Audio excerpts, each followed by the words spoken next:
पुराने वक्तों की बात है, एक अजीम सल्तनत की शहजादी अनाया अपनी खूबसूरती और रहम दिली के लिए मशहूर थी, लेकिन उसकी ज़िंदगी में एक कमी थी। बचपन के एक हादसे की वजह से वो एक पाँव से माजूर थी और लंगड़ा कर चलती थी। महल के शाहाना हाल में जब भी मौसीकी बजती सब रक्स करते, मगर अनाया एक कोने में खड़ी हसरत से देखती रहती। लोग उसे लंगड़ी शहजादी कहकर पुकारते, जिससे उसका दिल टूट जाता। एक रात जब अनाया महल के बाग में अकेली बैठी रो रही थी, वहाँ एक पुरस्कार बूढ़ा नमूदार हुआ। उसने अनाया को नीले रंग के चमकदार मखमली जूते दिए और कहा, शहजादी, ये जूते आम नहीं हैं। ये तुम्हारे पाँव की ताकत नहीं बल्कि तुम्हारे दिल की धड़कन पर रक्स करेंगे। लेकिन याद रखना, ये जादू सिर्फ तब तक चलेगा जब तक तुम्हारे दिल में सच्चाई होगी। शाही दरबार का वो तारीखी दिन बादशाह ने एक अजीम जश्न का इनेकाद किया, जिसमें दूर दूर से शहजादे और अमरा आए। सबका ख्याल था कि शहजादी हमेशा की तरह आज भी एक कोने में बैठी रहेगी। लेकिन जैसे ही मौसीकी शुरू हुई, अनाया नीले लिबास में मलबूस वो जादुई जूते पहनकर हाल के दरमियान में आ गई। वो रक्स जिसने सबको हैरान कर दिया। अनाया ने अपना एक पाँव ज़मीन से ऊपर उठाया और हवा में लहराने लगी। वो रक्स जो उसने शुरू किया वो इंसानी अकल से बाहर था।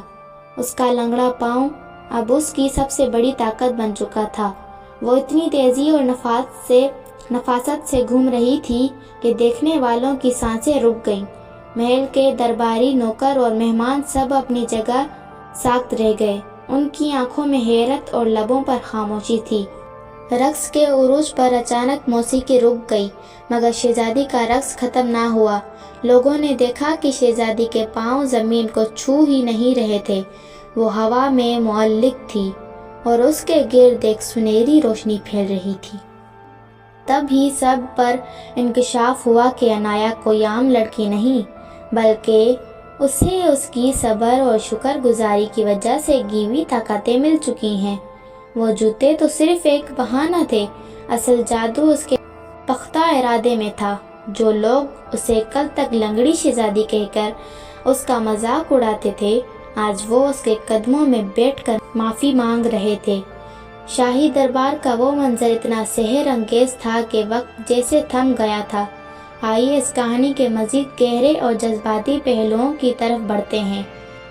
दरबार में जहाँ हर कोई शहजादी के सहर में जकड़ा हुआ था, वहीं बादशाह का वज़ीर ख़ास जो खुद इक़्तिदार का लालची था, उसने सबके सामने चिल्ला कर कहा, ये रक्स नहीं, ये काला जादू है। एक माजूर लड़की ऐसे कैसे नाच सकती है। उसने सिपाहियों को हुक्म दिया कि शहजादी के जादुई जूते उतार दिए जाएं। जैसे ही जूते उतारे गए, पूरा दरबार सन्नाटे में डूब गया। सबको लगा कि अब शहजादी गिर जाएगी, लेकिन हैरत का झटका तब लगा जब अनाया बगैर जूतों के भी खूबसूरती से खड़ी रही। उसके चेहरे पर एक पुरसुकून मुस्कुराहट थी। अनाया ने मजमुए की तरफ देखा और बुलंद आवाज में कहा, तुमने मेरे पाँव देखे, मेरी हिम्मत नहीं देखी।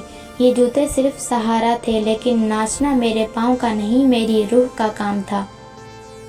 इस रात के बाद महल की फिजा बदल गई। बादशाह ने ऐलान किया, सल्तनत में किसी को भी उसकी जिस्मानी कमी की वजह से नहीं परखा जाएगा। शहजादी अनाया ने महल के एक हिस्से में रक्स का ऐसा मदरसा खोला, जहां वो उन बच्चों को रक्स और ज़िंदगी जीने का फ़न सिखाने लगी जिन्हें मुआशरा नाकारा समझता था। हर मुल्क से लोग उस लंगड़ी शहजादी का रक्स देखने नहीं बल्कि उससे जीने का हौसला लेने आने लगे। कहानी ख़त्म तो हो गई, लेकिन अनाया का वो एक पाँव उठाकर नाचने वाला अंदाज हिम्मत की अलामत बन गया। आज भी जब कोई अपनी महरूमी पर रोता है तो उसे उस शहजादी की याद दिलाई जाती है, जिसने साबित किया कि माजूरी जिस्म में नहीं, सिर्फ ख्वाब ना देखने वाली आँखों में होती है। जश्न की रात जब ख़त्म होने को थी, एक अजीब वाक़या पेश आया।